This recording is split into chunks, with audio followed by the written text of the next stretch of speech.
Do you keep track of all the railway lines you've been on? I do. Last summer, I completed a pretty big item on my list, the Northeast Corridor in the United States. This electrified line runs from Washington, D.C. to Boston through the most densely populated part of the country. Amtrak intercity trains as well as several commuter rail services use the corridor. So far, I'd been on the section from DC to Providence, Rhode Island, as well as a short section from Ruggles up to South Station in Boston. Today, I'm finally closing the gap. In this video, we are riding the MBTA Providence line from Providence, Rhode Island to Boston, Massachusetts, a diesel-hauled commuter service on a fully electric railway. We start the video in Providence, the capital and largest city of Rhode Island. Hey everyone, welcome to a brand new Trains Are Awesome video. I'm Tom. I'm at a really cool Japanese grocery store in Providence, Rhode Island, and I'm about to take the train to Boston. We're taking the MBTA Providence line today, which I've taken MBTA commuter rail trains before, but what makes this one special is I've ridden the entire Northeast Corridor from Washington, D.C. up to Providence, and today will be the very last section from Providence to Boston, and then I can say I've ridden the entire Northeast Corridor, America's longest electrified railway line.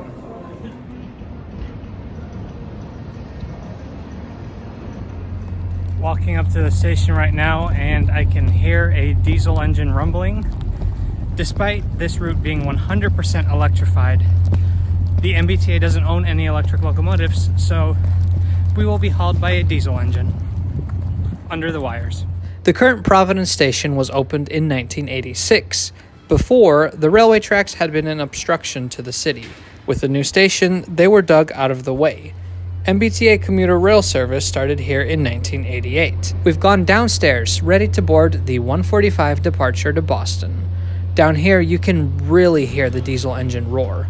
You can smell it too. When I saw that a double-deck car was open, I knew that that's where I wanted to sit. I've been on the purple train plenty of times, but every time so far, only the single-level cars were open, with the bi-levels closed off.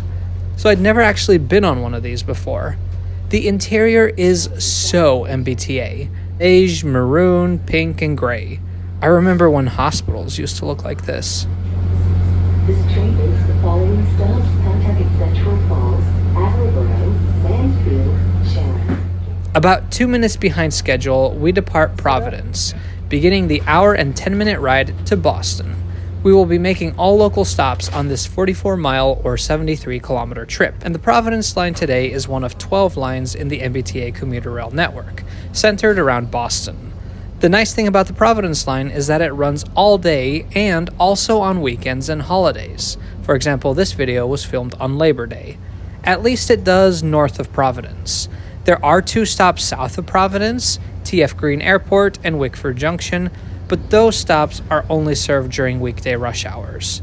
And our first station is Pawtucket. Located in the north of the Providence area, Pawtucket is the newest station on the line, having opened in 2023 to give commuters from Providence an additional station to board the train at.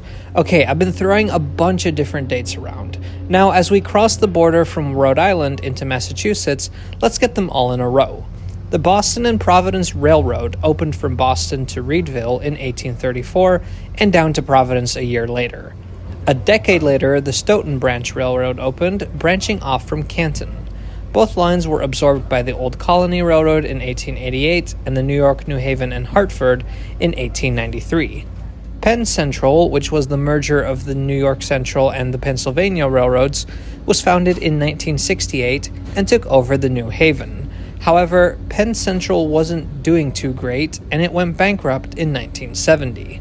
Worried that the passenger lines would be sold off, the Massachusetts Bay Transportation Authority purchased the line in 1973. Even today, the line from Boston until the border with Rhode Island is owned by the MBTA. South of the border, it's owned by Amtrak. The MBTA began fully subsidizing the Massachusetts section in 1976. On the Rhode Island side, the subsidies soon ran out, and so service to Providence was cut in 1981. From that moment, service ended at Attleboro. Fortunately, in 1988, trains once again began serving Providence, and like I said, they now go farther south. TF Green Airport Station opened in 2010, and Wickford Junction in 2012. Though it's been discussed many times in the past, there are currently no plans to extend service farther into Rhode Island, or to connect to the commuter rail in Connecticut. An important year in this timeline, and the last one that I will mention, is when Amtrak electrified the Northeast Corridor from New Haven to Boston. Now, the whole line from DC to Boston was electrified, letting Electric Northeast Regionals and Acellas run the whole line. Every state along the corridor has some form of commuter rail service, and all these different commuter rail agencies run electric services on the corridor. Well, Maryland's mark is majority diesel, but they do have electric locomotives. Not the MBTA. No siree, their whole network is diesel hauled. Having stepped on railfans' toes before, I know this is the point where I have to take time to nip in the bud any accusations that I'm some sort of alarmist tree hugger with a vendetta against diesel. Reality is more nuanced. The emissions of diesel passenger trains are minor compared to other polluting sectors. Nevertheless, electric trains in dense areas do have numerous benefits.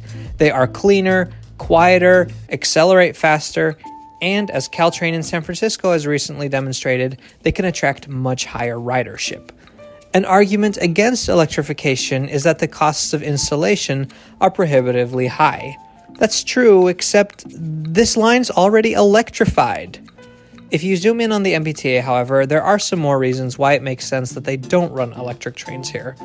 For one, at a few stations on the line, the commuter trains stop on sidings that are not electrified. But more importantly, the rest of the network is not electrified.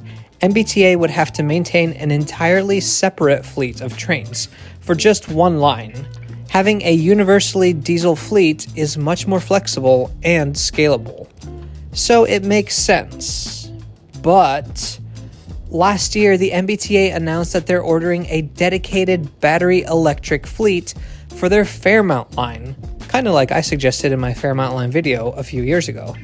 However, these electric trains, which will charge using the overhead wires at Boston South Station, will not run on the Providence line.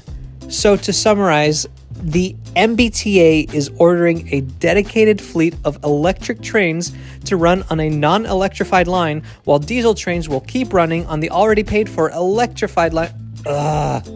If that is not the most MBTA thing I've ever heard, I don't know what is.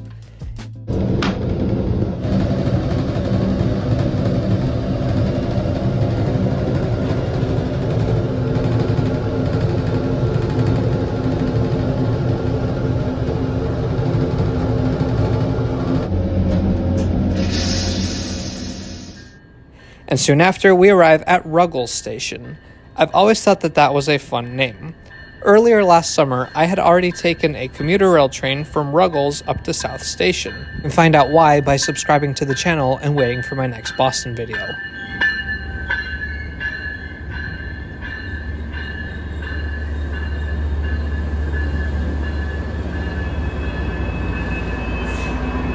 Like I said, I'd already been on the whole Northeast Corridor from DC to Providence. Now we're at Ruggles. I've finally ridden the whole thing. Pretty cool. After Back Bay Station, we weave our way through a complex series of switches until we pull into Boston South Station, the northern end of the Providence-Stoughton line and of the Northeast Corridor. Here, transfer is available to the Subway Red Line and the Silver Line Bus Rapid Transit service. You're also just right by Boston's downtown. Made it to Boston. For this trip, we paid $12.25 a person using the MBTA app. Now, if you book way in advance, you might be able to score Amtrak tickets that are cheaper. However, for this trip, Lindsay and I didn't exactly know when we were going to get into Providence, so we needed the flexibility that the MBTA gave us. Overall, I thought it was a good trip. The seats are not the most comfortable ever, but for an hour and 15 minutes, it's totally fine. So, an hour and 15 minutes later, we're in Boston. It's definitely slower than the Amtrak, but it was only $12 and we kind of had to book last minute today, so it worked out. And it's also pretty comfortable if you're not sitting in a row of 3. Anyway, thank you so much for watching today. If you enjoyed this video, please subscribe to Trains Are Awesome for more content like this. We'll see you next time.